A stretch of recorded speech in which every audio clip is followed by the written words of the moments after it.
Revenue അവകാശങ്ങൾ പുനഃസ്ഥാപിക്കണമെന്നാവശ്യപ്പെട്ട് മുനമ്പം നിവാസികൾ നടത്തുന്ന സമരം ഇന്ന് 200ാം ദിവസത്തിലേക്ക് കടക്കുകയാണ്.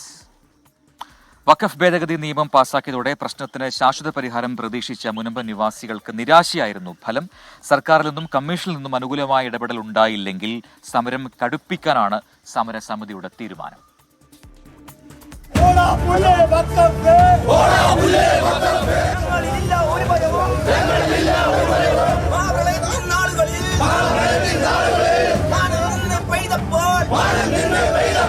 മുനമ്പം സമരം 200ാം ദിനത്തിലേക്ക്.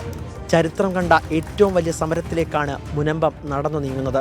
2024 ഒക്ടോബർ 12 മുനമ്പം വേളാങ്കണ്ണി മാതാ പള്ളിമുറ്റത്തു നിന്ന് ആരംഭിച്ച സമരമാണ് 200 ദിനരാത്രങ്ങൾ കടന്നത്. ഇതിനിടയിൽ രാഷ്ട്രീയ സാംസ്കാരിക രംഗത്തെ നിരവധി പ്രമുഖർ പിന്തുണയുമായി സമരപ്പന്തലിലെത്തി.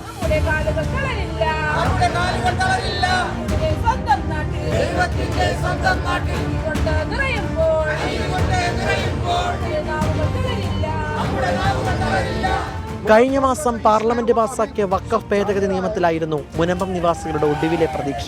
പ്രശ്നങ്ങൾ പഠിക്കാൻ സമരപ്പന്തലിൽ നേരിട്ടെത്തിയ കേന്ദ്രമന്ത്രി കിരൺ റിജിജു നിയമം ശാശ്വത പരിഹാരമല്ലെന്ന് അറിയിച്ചു.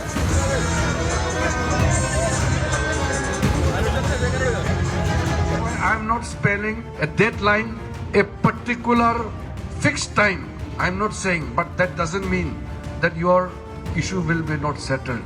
1 മണിക്കൂർ കൊണ്ട് പ്രശ്നം പഠിച്ച് പരിഹരിക്കാൻ സാധിക്കുമെന്നാണ് പ്രതിപക്ഷവാദം.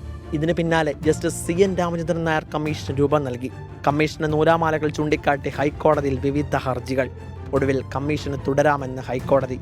എന്നാൽ പരിഹാരം ഇപ്പോഴും അകലെ.